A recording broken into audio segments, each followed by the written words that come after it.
Fuck, so I don't care how old you are. I don't.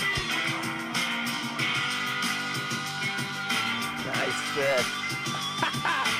Another dock bass.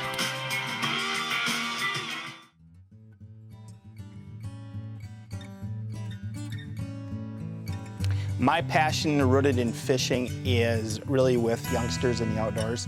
I started as a kid fishing, obviously with my family, and I still fish with my mom and dad, and I just love taking kids fishing as well. So for me, it's all about a family sport. I love guiding because I get a chance to meet people and families and all of that as well. So for me, it's the people is really what fishing is about.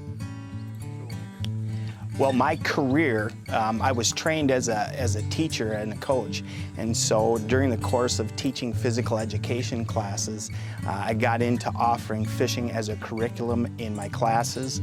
I started writing a small outdoor column for the local paper, and through that process and getting to meet people, eventually I met guys like Dwayne Peterson and Bob Jensen, and I was able to open some doors in the fishing industry, and eventually I was able to leave education and take up this fishing gig full time. But again, it still is about, for me, it's about teaching. When I was coaching and teaching, you know, it was about the kids and helping them learn skills and life lessons and that kind of stuff. And I think fishing is not only is it a great chance for people to be together, but I think we learn a lot of stuff about ourselves and about each other and build positive, healthy relationships as well. So that still is a big part of it, the teaching and the chance to spend time with other folks.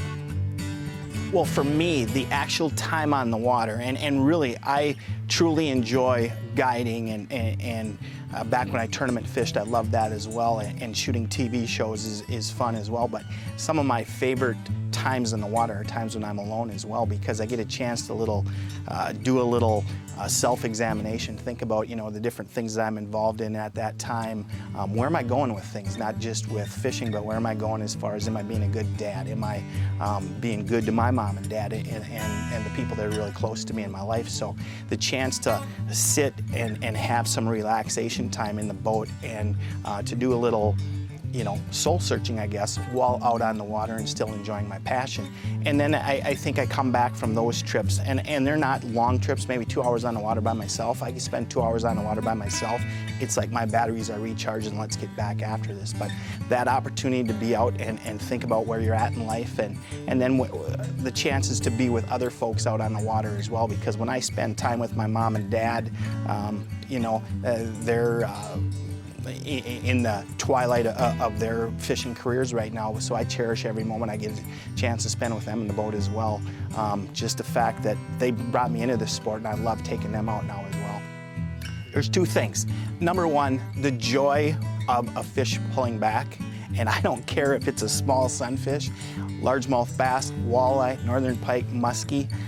It doesn't matter. A fish pulling back, that's why, you know, I grew up as a walleye fisherman, and if it didn't have a white tail, it was a secondary fish. I'm not like that anymore. I absolutely love catching fish, and again, the older I get, the more it is just about the fish pulling back. The second thing that really gets me going in the morning is, like, when I'm guiding, it's the fact that I'm gonna go out with people that probably have become friends because I've had them on guide trips over the years, so it's like renewing a friendship, or it's a chance to meet new people and gain new friends. And I think there's probably no better place to really get to know people, especially people that are new in your life, than out in the boat.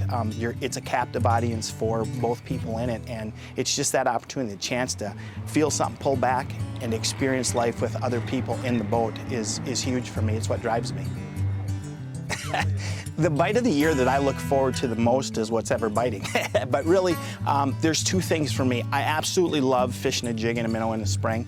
You give me a fireball jig, some 16th ounce fireballs and a scoop of fat heads, put me on Big Stone Lake or one of the many lakes here in western Minnesota where I can pitch that jig around.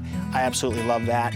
And then during the middle of the summer, when the largemouth bass are in the flats and the heavy coontail, that big 5/8 ounce jungle jig, I love dropping that in, seeing that line shoot off to the side, set the hook, and there's a big largemouth. So those two things, the jig and a minnow for a walleyes and the largemouth bass on a jungle jig, for me, it doesn't get much better than that.